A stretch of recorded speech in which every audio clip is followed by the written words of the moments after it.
Hey everyone, welcome back to Observe in episode 3 of Faces. Now, Ted Bundy has been taking the internet by storm here recently thanks to the new Netflix series called the Ted Bundy Tapes. With that in mind, I wanted to go ahead and approach some of his interviews with a non-verbal scientific perspective, one that really wasn't approached in the actual series itself, to see if there would have been anything that would have given the prosecutors some evidence non-verbally. This is one of his interviews in which he is asked a few questions, which we will be looking at the body language of his responses more so than his actual verbal responses. Let's go ahead and go.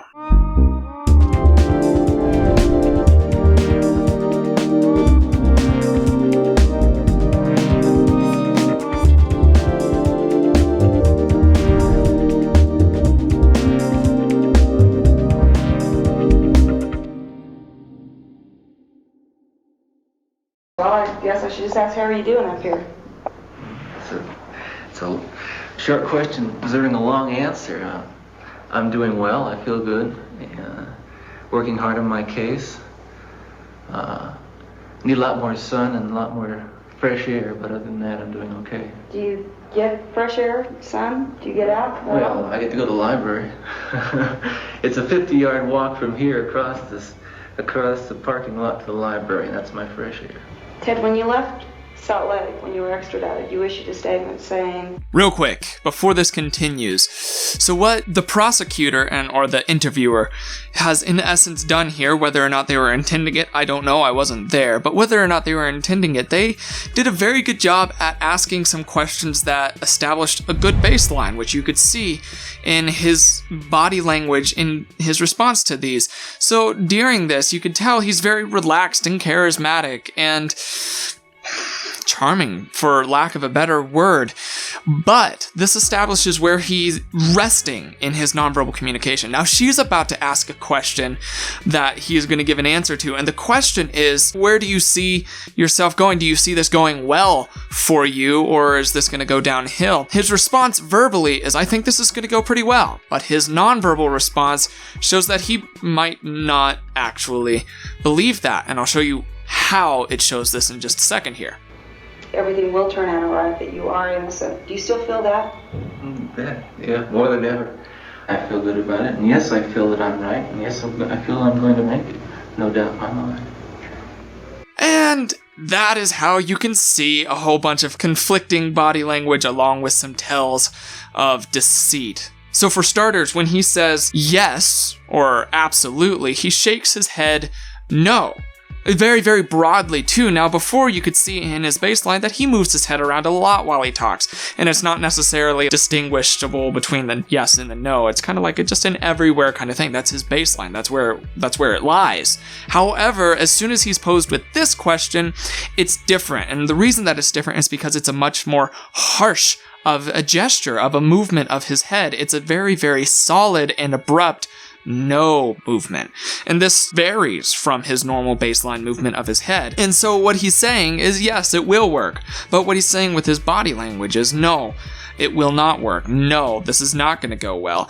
And then after he's done talking about how he thinks everything's going right dandy for him, he does a lip compression as well, as if his subconscious is saying, you just told a lie. You shouldn't have said that. So his lips compress down, which is once again another sign of deceit. So in truth, when he's asked this question, the argument could be made non-verbally that he didn't believe from even that point that things were going to go well for him, and that he knew things were going to go very, very poorly. Sure enough, they did. However, there's another question that is asked here in just a moment that I feel is even more interesting. Now, if you look back through this, I'm going to show it here. His resting baseline of his eyes specifically is that it's just an average blinking rate. Sometimes it will be a little bit faster, which usually means thought processing. But it's a fairly average amount of blinking. However, when this question is asked, something interesting happens. So let's go ahead and see what happens right about there. Let me ask just a question here now, okay? You are not guilty. I'm not guilty. Does that include the time I stole a comic book when I was 5 years old? I am not guilty of the charges which have been filed against me. Have you ever physically harmed anyone? Ever physically harmed anyone? No. No. What an interesting thing. Okay, so obviously there's that first question about whether or not he's guilty, and he goes from an average amount of blinking to just excessive amount of blinking. You can see it here that he blinks a lot, and this is an indicator of a blocking microexpression, which is where blinking is used. Now, in blocking microexpressions or micro gestures or gestures and expressions, it's to distance oneself from a negative stimulus. This can often be a lie because you've been told all your life, and especially in the case of Ted Bundy, he grew up in what would be considered a Christian household, so lying is definitely discouraged. So his subconscious is ingrained with the mindset that telling a lie is bad, and you could see that leaking out in his increased blinking rate, which is a blocking gesture. He's closing his eyes, which is creating a barrier between him and the negative stimulus of the lie. This is actually pretty common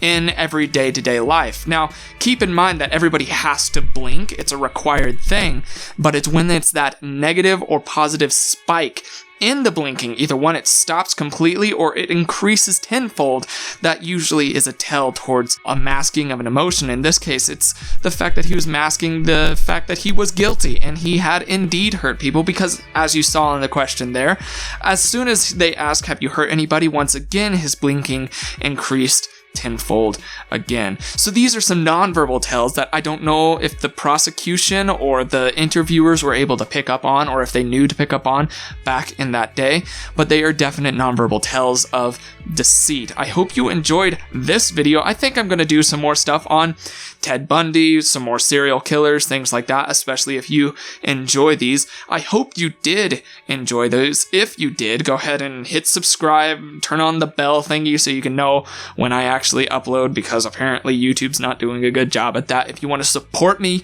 financially, I would greatly appreciate it. Hop over to my Patreon. There is a link in the description below. There are various tiers that you can work with, anywhere from $1 at the very bottom, which is very manageable for most people, all the way up to, I don't know, however much you feel fit to donate. But if you want to do that, I really do appreciate that. Thank you so much for watching this video, but without further ado, that is all that I've got for the day. My name is Logan, and you have been oh so awesome, as you always are, and I will see you in the next video. Cheers, guys.